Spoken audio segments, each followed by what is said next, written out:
Peace, everybody. This is Mood decided to do another video.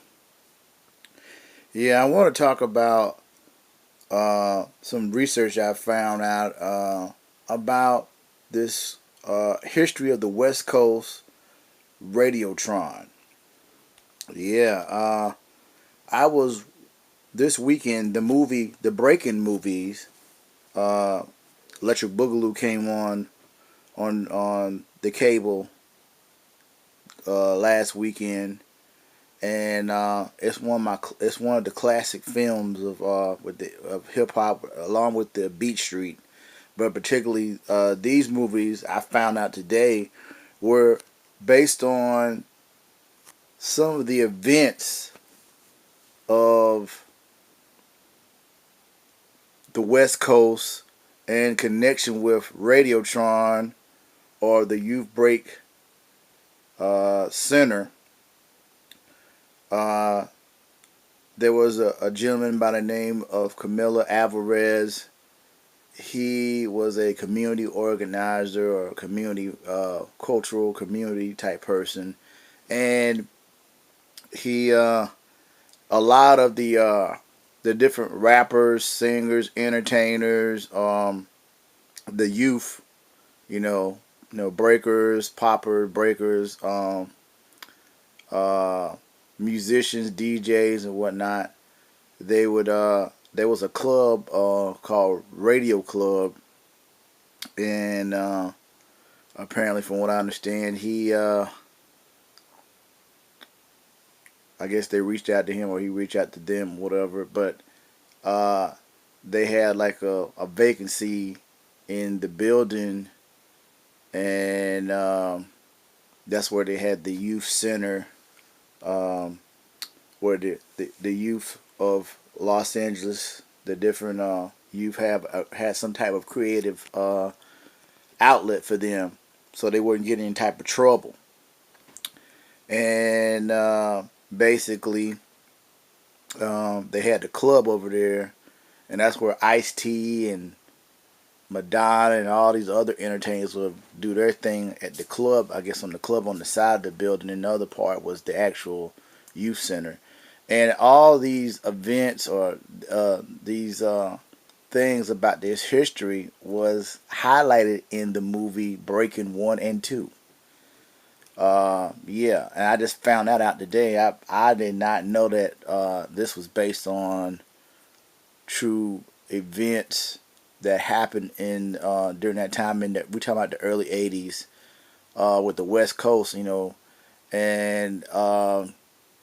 later the club, they call it RadioTron later on. The youth center was youth Breakin Center, and then it changed to RadioTron. And the city was trying to shut down RadioTron, and the youth went to City Hall and did a protest about having different breakers and acts perform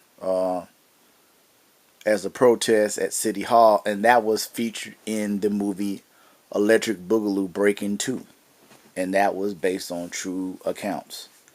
And I did not even know that. I didn't know that that was based on true accounts, and I just found out today. It tells you a lot if you do research. You find out things you did not even know, and it just blew my mind because those movies inspired me to as a young kid at 12 years old, breaking and popping and get into the breaking and the popping and graffiti art, and that all kind of inspired me as a young person here in South Carolina, being inspired and not realizing there was a whole culture that in the West Coast. The West Coast kind of, even though they say that hip hop started in the East Coast in New York, but the West Coast elevated this culture to another level. I'm just being real.